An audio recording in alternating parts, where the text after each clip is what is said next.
Go.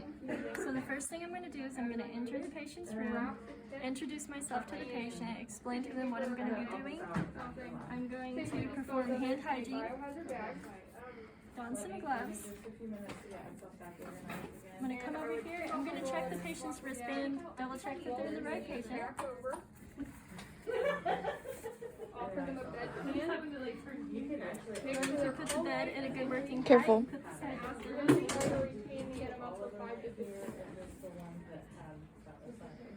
First, I'm going to take the patient's blood pressure.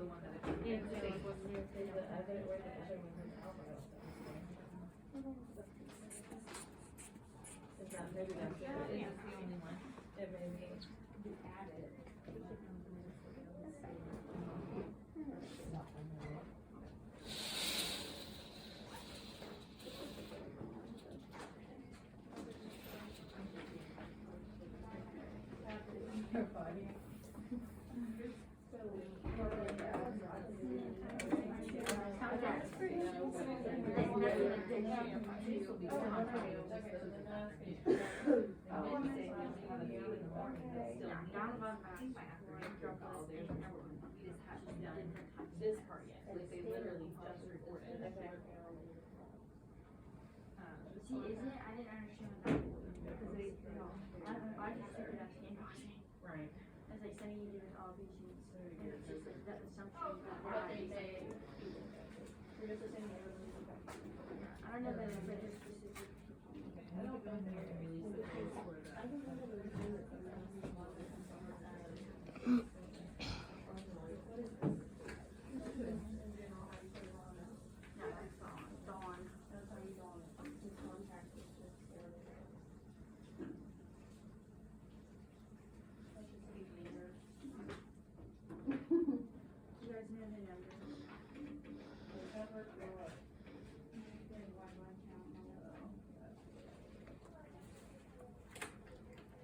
While I'm doing that, I was going to count her respirations, and then I'm going to take her temperature, okay, and I'm going to put a pulse oximeter on her hand and count her, check her oxygen.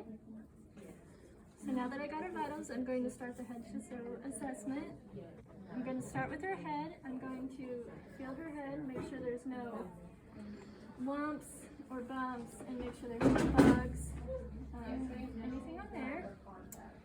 I'm going to check her ears because she most likely wears oxygen since she has COPD. I'm going to check her ears and her nose for any redness. I'm going to check and make sure everything's moist. I'm going to check that her eyes are symmetrical, there's no drainage, and that her mouth looks nice and moist. I'm going to check her teeth, see if she has any teeth missing or any sores in her mouth. I'm going to make sure her ears are symmetrical and there's no drainage. Then I'm going to move down to her neck and feel her trachea, that it's midline, and palpate for any lymph nodes.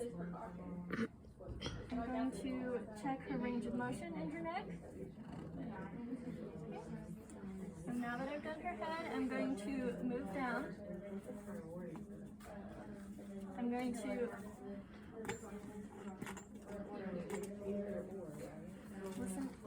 listen to respirations and her heart rate, or her heartbeat.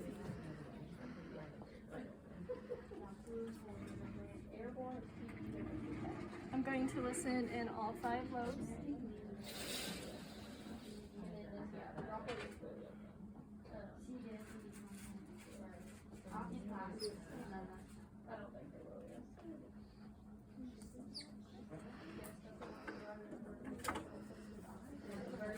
I'm going to roll the patient onto her side so that I can listen to the lobes in the back, and then check her back, her spine, her coccyx for any redness or ulcers. So on the count of 3, 1, 2, 3.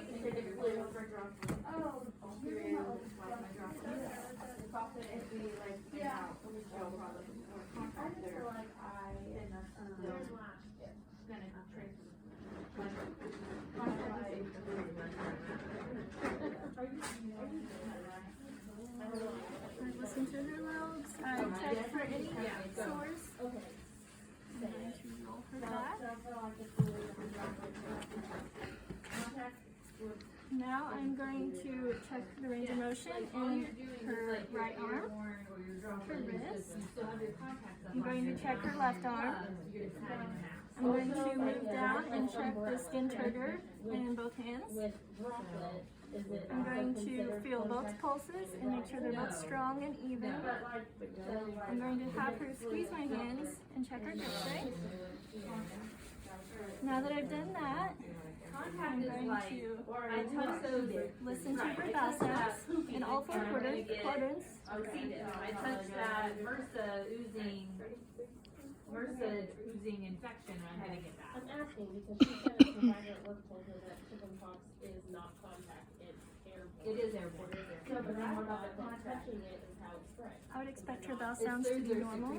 They're sneezing, running, and While I'm down here, I'm just going to do a quick look of her genitourinary area.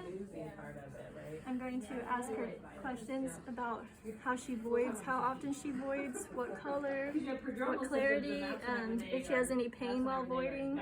I'm going to ask her about her bowel movements, when her last one was, the average consistency, color, characteristics of her bowel movements, if she's had any pain lately with any bowel movements. Now I'm going to move down to her legs. You have to just show that you have a titer, that you are. I'm going to check the skin, make sure everything looks good and appropriate for ethnicity. I'm going to check the range of motion on both of her legs. They didn't have the vaccine. When we were little, they didn't have the vaccine. We had chickenpox. While I'm down here, I'm going to check her heels for any ulcers, any redness. I'm going to have her press down on my hands. Make sure everything's even. I'm going to check both pedal pulses and make sure they're both strong and even. And then after that, I'm going to cover her back up, lower the bed, raise the bed and make sure she has her collet.